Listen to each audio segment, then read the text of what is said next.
¿En serio pensabas que tu cachivache iba a lograr algo en la medicina? Deja de soñar y ponte a trabajar. Bienvenidos a Relatos que Inspiran. Antes de comenzar, regálanos un like y suscríbete para no perderte historias que muestran que la dignidad puede más que las apariencias. Lina tenía las manos con callos finos y una sonrisa que no necesitaba certificar buenos días, porque su saludo venía con la costumbre de arreglar las cosas que nadie más veía como importantes. Vivía con su tía y con su primo menor en un departamento encima de una carpintería. No había lujos, pero siempre había comida caliente y una radio que sonaba con noticias y con canciones que la abuela aún recordaba. Desde niña Lina había desmontado juguetes, hornos baratos y radios desafinadas no por curiosidad vana sino porque entender cómo funcionaban era la manera que encontró para que las cosas duraran un poco más y para que su gente no pagara de más por lo que podía reparar. Cuando recibió la carta con el logo del Instituto Horizonte, su tía dejó caer la tela que estaba cosiendo y lloró como si fuera una sorpresa guardada años. Era una beca para un programa de tecnología aplicada en salud, completa y con acceso a los laboratorios del instituto. Para Lina fue casi imposible creerlo. Ella, la chica que cambiaba resistencias por pan, la que había salvado la plancha de la vecina con un trozo de metal y un poco de ingenio, ahora tenía la llave de un lugar que olía a metal nuevo y a promesas. El Instituto Horizonte era un edificio con ventanales grandes y salas donde los proyectos brillaban en presentaciones con luces y palabras medidas. Había impresoras 3D, cámaras de alta resolución y una sala de simulación que parecía de película. Pero Lina, que ya sabía que los lugares bonitos también llevaban pequeños silencios, se fijó en otra cosa. Observó la forma en que la gente se movía alrededor de las máquinas, y cómo los lentes y las agendas empujaban las conversaciones hacia lo que daba permiso para brillar. El director del instituto se llamaba Marcos Ruiz, pero todo el mundo lo pronunciaba como el director.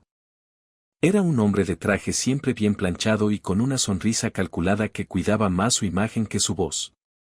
Para los inversionistas era un sello de garantía.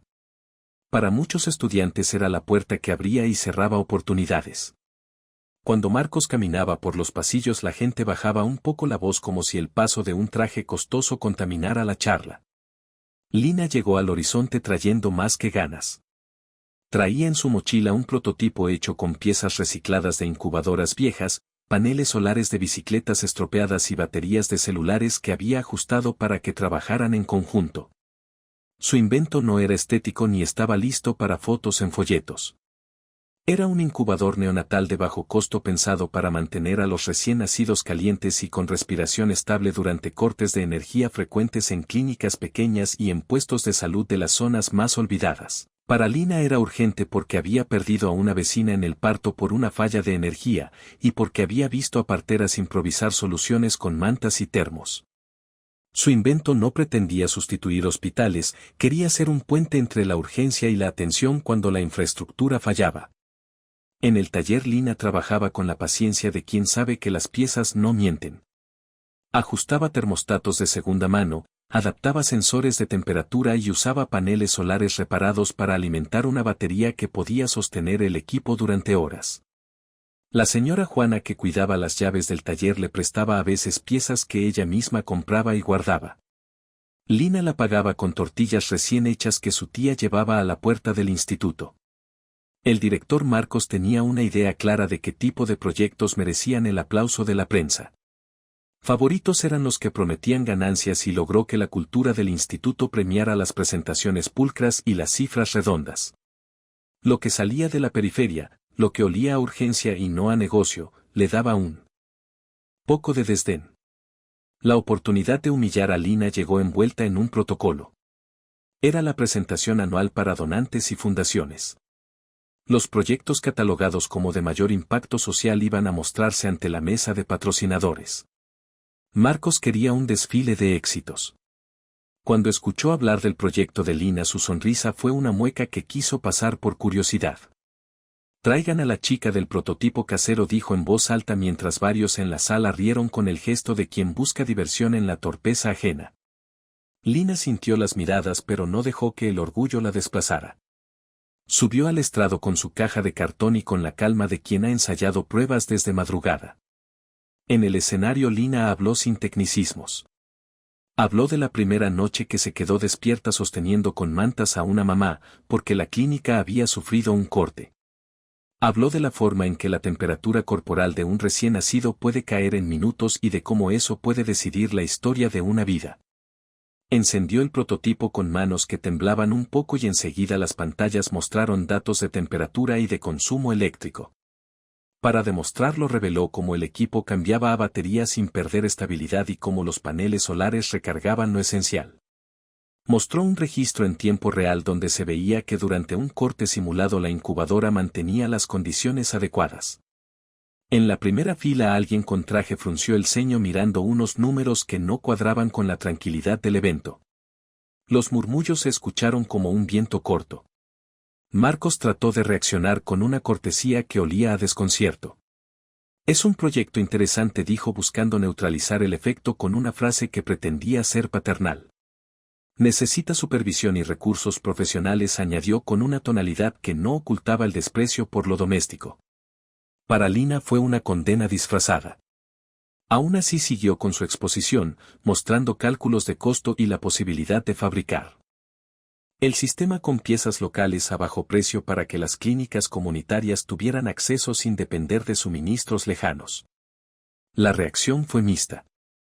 Algunos asistentes se levantaron conmovidos por la idea de que un solo aparato pudiera salvar vidas en pueblos donde los hospitales quedaban lejos.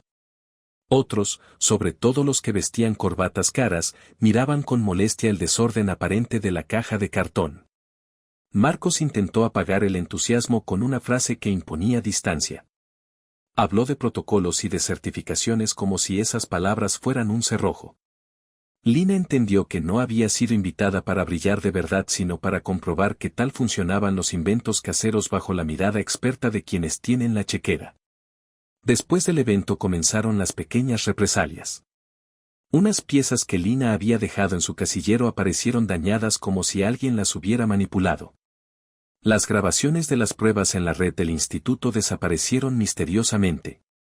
Aparecieron rumores diciendo que su prototipo no era seguro y que hacía promesas que no podía cumplir. Era la táctica de quien no debatía ideas sino que embarraba nombres. Lina no respondió con escándalo. Sabía que esas batallas se libraban en pasillos y buzones y que muchas veces la verdad sobrevivía en manos persistentes. En las semanas siguientes Lina siguió materializando su idea en noches largas.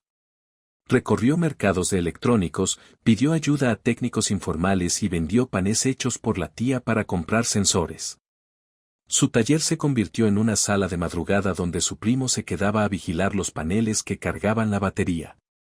La comunidad del edificio la apoyaba con pequeñas donaciones y con palabras que, aunque simples, sostenían. No todos fueron hostiles. Una doctora residente que visitaba el instituto por una pasantía notó la seriedad del trabajo y le ofreció ayuda para validar protocolos clínicos básicos. Un par de profesores se conmovieron y compartieron contactos de ONG que trabajaban con neonatología. Con esos aliados, Lina preparó una presentación alterna en el patio del instituto. La idea era mostrar el equipo en un contexto real y con gente que podría testimoniar la urgencia de la solución. Cuando Marcos se enteró por rumores que nadie creía llegarían tan lejos, su reacción fue calculada. Llamó a recursos humanos y a seguridad y habló de protocolo y de riesgo institucional con una voz que buscaba intimidar sin levantar sospechas. Dijo que no se permitirían actuaciones fuera de programa y que cualquier desviación tendría consecuencias. No era solo formalidad. Era el intento de quien teme perder el control de la narrativa. Aún así el grupo que apoyaba a Lina no se detuvo. Invitaron a parteras de barrios lejanos, a madres que habían vivido el terror de un parto en la noche sin energía, a periodistas locales de investigación y a profesores que querían que la ciencia sirviera para resolver urgencias reales. La convocatoria circuló con la discreción de quien sabe que la verdad a veces se cuela por la grieta de lo oficial. El día de la demostración el patio del instituto se llenó de voces y de rostros que no suelen aparecer en las fotos institucionales. Lina montó su incubadora sobre una mesa vieja y explicó con paciencia cómo funcionaba cada parte. Encendió el equipo y proyectó las lecturas en una pantalla improvisada. En cuestión de minutos las gráficas mostraron estabilidad térmica y consumo reducido. Una partera mayor que había venido por curiosidad observó la gráfica como si leyera un diagnóstico moral. Esto es lo que necesitamos, dijo sin tecnicismos y con una claridad que pesó en el aire. Marcos intentó cortar la escena con autoridad. Ordenó detener la presentación alegando falta de permisos. Pero la gente ya estaba atenta y las lecturas no mentían. Entre los asistentes se habló de historias que conectaban con lo que Lina mostraba. Unos padres contaron que habían perdido a un bebé porque la clínica no funcionó en una noche de tormenta. Otros recordaron los apagones que cada vez ocurrían con más frecuencia y la dificultad de trasladar a un recién nacido cuando la distancia era larga. La humillación que Marcos intentó sembrar había cambiado de forma. Lo que había parecido un espectáculo menor se convirtió en la muestra de una falla estructural, de la fragilidad de un sistema que dependía de la suerte y de los recursos. La comunidad exigía respuestas y las lecturas técnicas se convirtieron en evidencia. Algunos periodistas presentes tomaron notas y grabaron testimonios.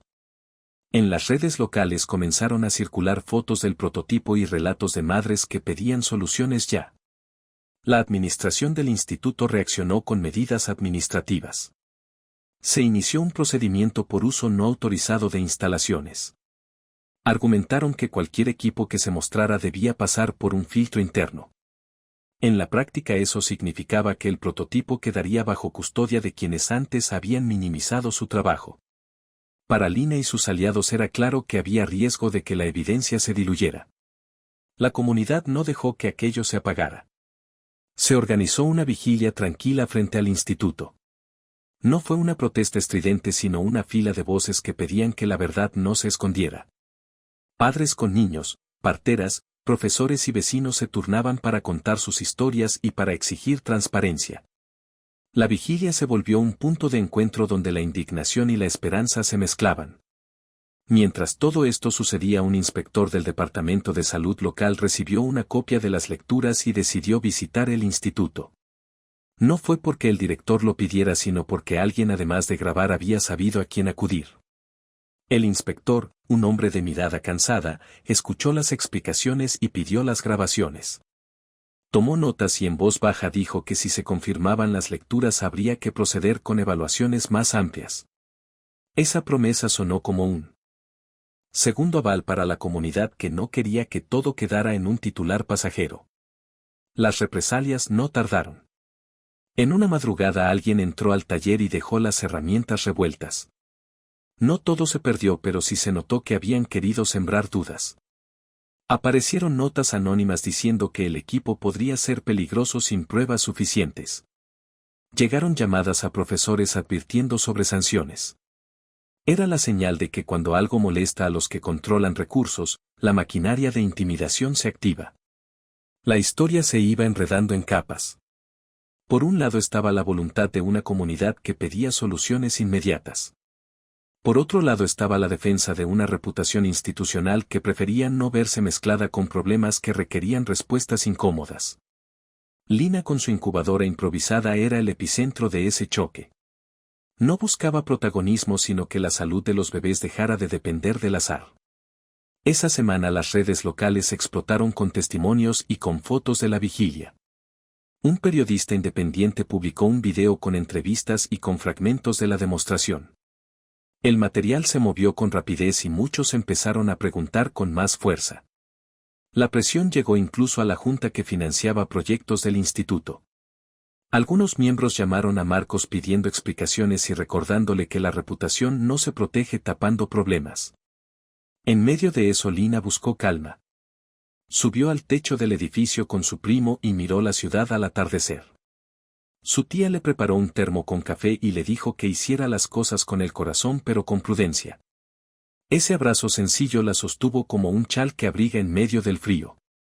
La semana siguiente el inspector presentó resultados preliminares de controles en varias clínicas de la zona. En algunas de ellas se confirmaron fallas en el suministro eléctrico y condiciones que podían poner en riesgo a neonatos. No eran siempre catástrofes pero sí suficientes para exigir medidas. Esa confirmación cambió el tono de la discusión. Ya no era solo una pelea de pasillos. Era un asunto con números y con protocolos que debían activarse. Marcos vio cómo su control se resquebrajaba. La Junta pedía transparencia y algunos miembros mostraban molestia por la mala gestión que había dejado fuera problemas reales.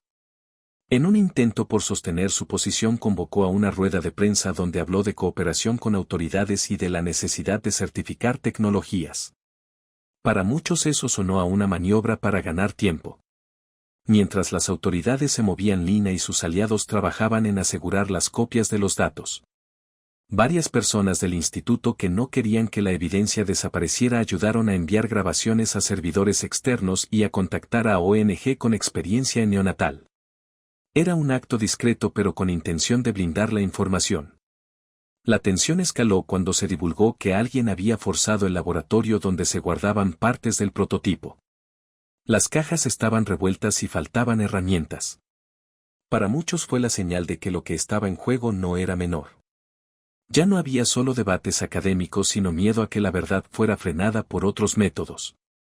A fin de cuentas la historia se colocaba en la antesala de una audiencia pública que decidiría medidas y responsabilidades. La ciudad se movía con la curiosidad de quien espera una resolución que pueda cambiar las cosas. Lina se preparó para exponer no solo su prototipo sino la necesidad de que la tecnología sirviera para sostener vidas y no para engrosar balances. La responsabilidad que sentía hacía que su estómago apareciera tenso cada mañana. La sala del ayuntamiento estaba llena desde temprano. Había más gente de la que Lina esperaba, y no solo por el apoyo emocional sino porque la noticia había corrido en voz y en redes como llama en pasto seco. Había madres que sostenían a sus bebés con cuidado, parteras con manos curtidas, profesores con carpetas llenas de notas técnicas y vecinos con caras que no se borran fácil cuando el asunto es la vida de su gente. Lina llegó acompañada por su tía y por el primo, por la doctora residente que había validado protocolos básicos, y por un representante de una ONG pequeña pero seria que se dedicaba a salud comunitaria. No había trajes caros en primera fila, pero sí miradas que quemaban con la fuerza de la realidad. El inspector presentó los resultados preliminares con una sencillez que no dejaba margen para adornos. Explicó los hallazgos, mencionó fallas eléctricas en clínicas periféricas, la vulnerabilidad ante apagones y la necesidad de medidas de urgencia. No habló como quien quiere titular, sino como quien ha visitado lugares donde la gente no tiene tiempo para esperar. Sus palabras tuvieron peso porque venían acompañadas de actas y de testimonios técnicos. Marcos intentó defenderse y llamó a la normativa, a los procedimientos y a la institucionalidad como si esas palabras fueran una muralla impenetrable. Pero esa muralla ya no funcionaba igual. La evidencia y las voces de las personas pasaban por encima con la tenacidad de quien no acepta más excusas. Al final de la jornada la Junta del Instituto anunció medidas provisionales. Se abriría una investigación amplia, y mientras tanto se pondrían en marcha acciones de contención en las zonas señaladas. Marcos fue suspendido temporalmente y la Junta nombró a una comisión externa para revisar procesos y contratos. No fue el final esperado por nadie como un acto de justicia definitiva, pero fue una señal clara de que esconder la verdad tenía ahora consecuencias. La noticia provocó una mezcla de alivio y cansancio. Para Lina no era solo una victoria personal. Era la apertura de una posibilidad real de que las cosas cambiaran. Sintió un nudo de responsabilidad en el pecho. Su invento había sido el detonante, pero ahora venía la parte más compleja. No quería que el prototipo fuera un incendio que otro viniera a apagar con dinero y con condiciones. Quería que la solución permaneciera comunitaria, accesible y con controles ciudadanos. Las ONG que habían mostrado interés en apoyar propusieron una hoja de ruta. Primer paso, certificar los métodos de medición y validar la seguridad del equipo con expertos independientes. Segundo paso, formar a personal local para la operación y mantenimiento. Tercer paso, diseñar una producción en pequeña escala con control comunitario. Lina escuchó cada propuesta con la cautela de quien sabe que las buenas intenciones se pueden torcer si no hay reglas claras. Puso una condición firme. No aceptaría que la tecnología se privatizara ni que su barrio fuera tratado como banco de pruebas sin medidas de protección y acceso a la información. La ONG aceptó, y la propuesta avanzó con la transparencia como bandera. Llegó entonces la etapa técnica y burocrática que suele ser menos visible pero igual de determinante. Expertos universitarios se incorporaron para mejorar la precisión de los sensores, y la doctora que había apoyado a Lina ayudó a definir protocolos clínicos de uso. Tuvieron que enfrentar pruebas de laboratorio, normativas de seguridad eléctrica y procesos de certificación que exigían documentos y ensayos que parecían interminables. Hubo días en que Lina se sintió pequeña frente a formularios y reglas. Pero también hubo días en que esas mismas reglas sirvieron para blindar la tecnología de intereses que querían apropiarse. Mientras las pruebas se realizaban, la comunidad no se quedó quieta. Se organizaron cursos para parteras y enfermeras en el uso y mantenimiento de los equipos. La señora Juana, que había guardado piezas en el taller, se convirtió en instructora honoraria porque su criterio era práctico y claro. La tía de Lina cosía bolsas para transportar los equipos con materiales reciclados, y el primo aprendió a replicar pequeñas soldaduras y a calibrar termostatos. Fue una escuela de barrio que combinó aprendizaje técnico con sentido común. No todo fue lento. Avance. Surgieron embates de quienes veían en la iniciativa una amenaza a intereses establecidos. Una empresa proveedora de equipos médicos cuestionó la metodología en público y solicitó revisar protocolos. Alegó que los equipos de bajo costo podían dar una falsa sensación de seguridad. Fue una jugada esperable. Enfrentaron la situación con transparencia. Invitaron a peritos independientes y a laboratorios acreditados para que replicaran las mediciones. Los resultados confirmaron que con las limitaciones claras, el equipo era seguro y útil como medida de contingencia en contextos donde la infraestructura fallaba.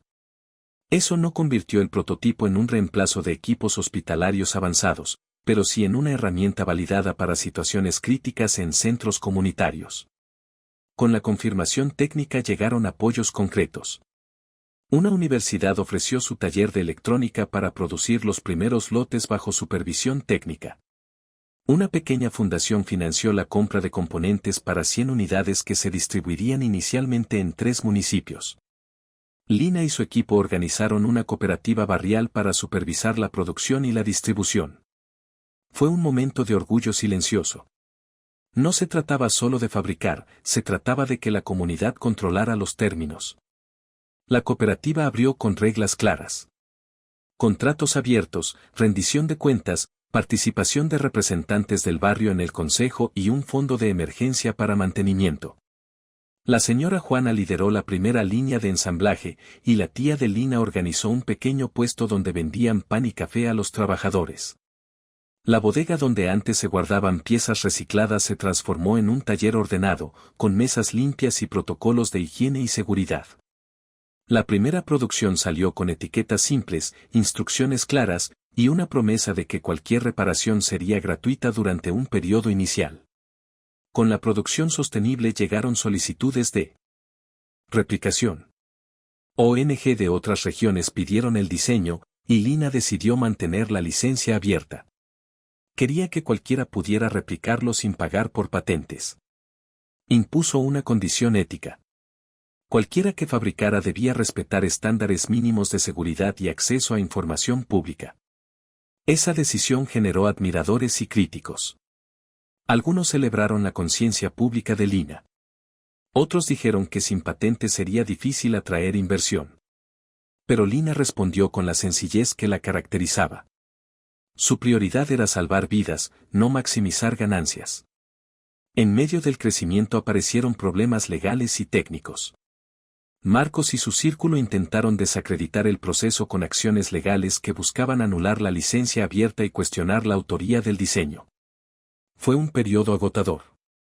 Tuvieron que presentar evidencia de autoría, registros de prototipos y correos que demostraban la trayectoria del proyecto. Profesores aliados, documentos y fechas ayudaron a sostener la narrativa de que la idea había nacido de la necesidad y del trabajo silencioso de barrio. La junta del instituto, presionada por la opinión pública, apoyó la apertura de los procesos y facilitó la entrega de registros que corroboraban la cronología de los hechos. Mientras tanto, la cooperativa se enfrentó a la logística de escalar sin perder principios. Tuvieron que aprender sobre compras, control de calidad, embalaje y distribución. Fue un aprendizaje en tiempo real que exigió contratos con proveedores locales que aceptaran precios justos. La señora Juana consiguió acuerdos con un pequeño taller de metalúrgica que proveía piezas a bajo costo y con trazabilidad. La tía de Lina consiguió que el ayuntamiento ofreciera un espacio para almacenar inventario y para realizar talleres comunitarios. Con el tiempo la cooperación funcionó. Los primeros 100 equipos se distribuyeron en clínicas rurales y las historias empezaron a llegar. Una partera contó que su clínica había podido atender un parto complicado durante un apagón y que el recién nacido se mantuvo estable gracias a la incubadora comunitaria. Otra enfermera narró que en una noche de tormenta evitaron trasladar a un bebé a un hospital que quedaba a horas de distancia.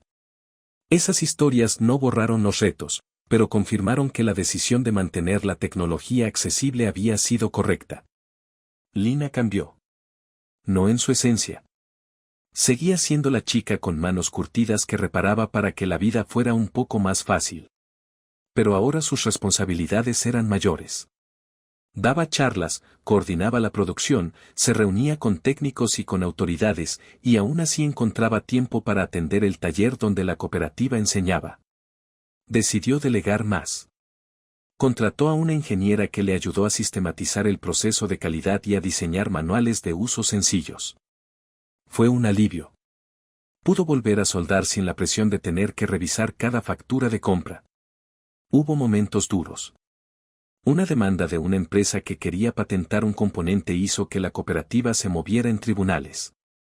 Fue una pelea legal que drenó energía y recursos. Pero la comunidad no la dejó sola. Se organizaron colectas, se llevaron testimonios de uso y de impacto, y se consiguió la atención de medios que no solo contaban la historia de Lina sino que mostraban la repercusión tangible. Al final la demanda no prosperó porque la documentación técnica y los registros de prototipos demostraron prioridad de Lina en tiempo y en autoría. El Instituto Horizonte cambió también. La Junta implementó procesos de transparencia y creó un consejo ciudadano que debía supervisar proyectos con impacto social. Algunos directivos renunciaron, y Marcos no regresó a su puesto.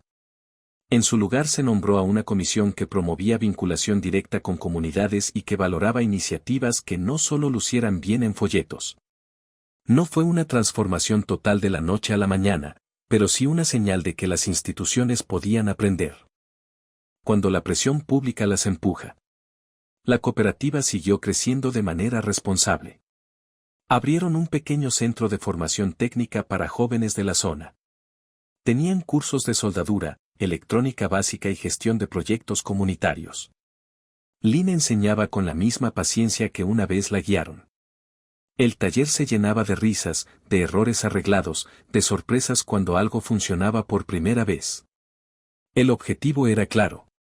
Querían que más manos aprendieran a resolver problemas prácticos y a entender las implicaciones éticas de la tecnología. Con el paso de los años la iniciativa inspiró otras acciones. Vecinos de colonias cercanas replicaron modelos de producción local para otros equipos de salud de bajo costo. Se crearon redes de intercambio de piezas y de conocimiento abierto. Las mesas de trabajo estaban llenas de gente que no había tenido voz antes y que ahora participaba en decisiones que les afectaban. El impacto fue local y palpable. La vida de Lina también se llenó de pequeños rituales.